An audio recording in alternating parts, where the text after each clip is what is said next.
تاریخ انبیاء کے ضمن میں بھی ایک بڑی عجیب حقیقت سامنے آئے گی۔ حضرت موسیٰ علیہ السلام کے معجزات دو بہت مشہور ہیں، عصائے موسیٰ اور ید بیضا۔ ویسے قرآن مجید نے 7 مزید گنوائے ہیں، 9 آیات بینات، 9 بڑے کھلے کھلے معجزے جو فرعون اور آل فرعون کو دکھائے گئے۔ پھر آپ کو معلوم ہے کہ اسی عصا کی ضرب سے سمندر کا پھٹ جانا، اسی عصا کی ضرب سے ایک چٹان سے 12 چشموں کا پھوٹ بہنا، اور پھر یہ کہ من و سلوہ کا نزول ہے اور غمام ہے صحرا کے اندر جہاں کوئی چیز سائے کے لیے نہیں ہے، ان کے اوپر ابر کا سایہ کیا جا رہا ہے۔ یہ سارے معجزے آپ کو نظر آ رہے ہیں۔ اسی طریقے سے حضرت مسیح علیہ السلام کیسے کیسے معجزے، مردہ کو کہا قم باذن اللہ اور کھڑا ہو گیا، گارے سے بنایا ایک پرندے کی شکل اور اس میں پھونک ماری اور اڑتا ہوا پرندہ ہو گیا۔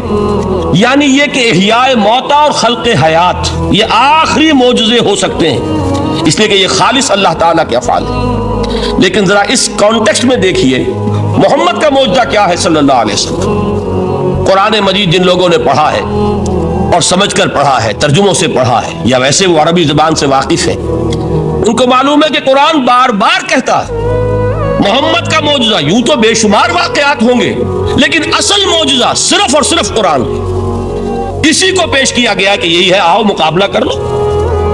اصل میں معجزہ کہتے کسے؟ معجزہ کے معنی عاجز کر دینے والی شے۔ یوں تو اولیاء اللہ جو ہیں ہم ان کی کرامات کے قائل ہیں، اللہ تعالیٰ اپنے کسی نیک بندے کے مقام اور مرتبے کے اظہار کے لیے کسی وقت کوئی ایسی چیز ظاہر کر دے جو قانون طبیعی کے خلاف ہو، تو یہ کرامات اولیاء حق ہے۔ اور اس درجے کی جو ظاہر بات ہے کہ جب اولیاء کے لیے کرامات ہے تو انبیاء کے لیے تو بہت ہوں گی۔ اصل معجزہ کسے کہتے ہیں؟ جسے کوئی نبی چیلنج کے ساتھ پیش کرتا ہے کہ یہ ہے میری رسالت کا ثبوت، آؤ مقابلہ کر لو۔ حضرت موسیٰ علیہ السلام کے جو اصل معجزے تھے وہ 2 تھے۔ ایک عصا جس کا کہ مقابلہ کیا، آپ کو معلوم ہے کہ فرعون نے تمام جو جادوگر تھے پورے مملکت کے انہیں جمع کیا اور مقابلہ کیا۔ تو جس چیز کو کہ پیش کیا جائے چیلنج کے ساتھ کہ آؤ تو مقابلہ کر لو، وہ اصل معجزہ ہوتا ہے اس نبی اور رسول کا۔ تو حضور صلی اللہ علیہ وسلم کا اصل معجزہ، یعنی معجزات، آپ یہ موالتے میں مبتلا نہ ہو، میں بقیہ معجزات کی نفی نہیں کر رہا، یہ واقعات اپنی جگہ حق ہیں کہ حضور کو پتھر سلام کرتے تھے۔ حضور صلی اللہ علیہ وسلم جس کھجور کے تنے کے ساتھ ٹیک لگا کر خطبہ دیا کرتے تھے، جبکہ ابھی مسجد نبی میں ممبر نہیں بنا تھا، جب تعداد زیادہ ہو گئی مسلمانوں کی اور ضرورت محسوس ہوئی کہ ذرا بلند مقام پر کھڑے ہو کر آپ خطبہ ارشاد فرمائیں، تو پھر وہ ممبر بنا کر رکھا گیا۔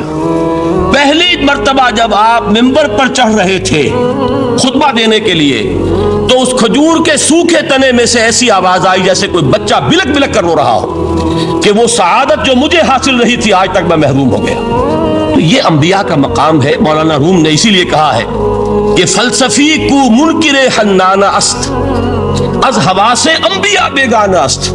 فلسفی اور عقلیت پرست انسان وہ تو حنانہ کا انکار کر دے گا، کیسے ممکن ہے سوکھا تنا اور اس کے اندر سے بچے کی طرح بلکنے کی آواز آئے، لیکن یہ اس لیے کہ وہ انبیاء کے خصوصی احوال جو ہے ان کو جانتا نہیں۔ اس قسم کے خرق عادت واقعات حضور کی زندگی میں بھی بے شمار ہوئے، لیکن حضور کا وہ معجزہ جس میں تحدی کے ساتھ چیلنج کے انداز میں کہا گیا کہ آؤ مقابلہ کر لو، وہ صرف اور صرف قرآن ہے۔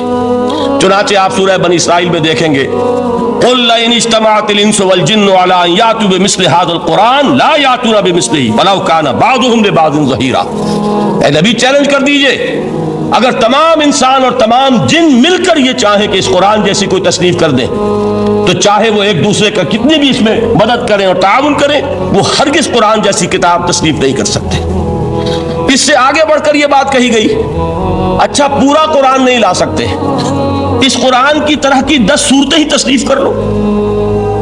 جب اس کا بھی جواب نہیں دیا گیا تو جسے کہتے ہیں برسبیل تنزل، اور پنجابی میں کہتا ہے کہ برے کو گھر تک پہنچانا، وہ برے کو گھر تک پہنچانے کے لیے فرمایا ایک صورت ہی بنا لاؤ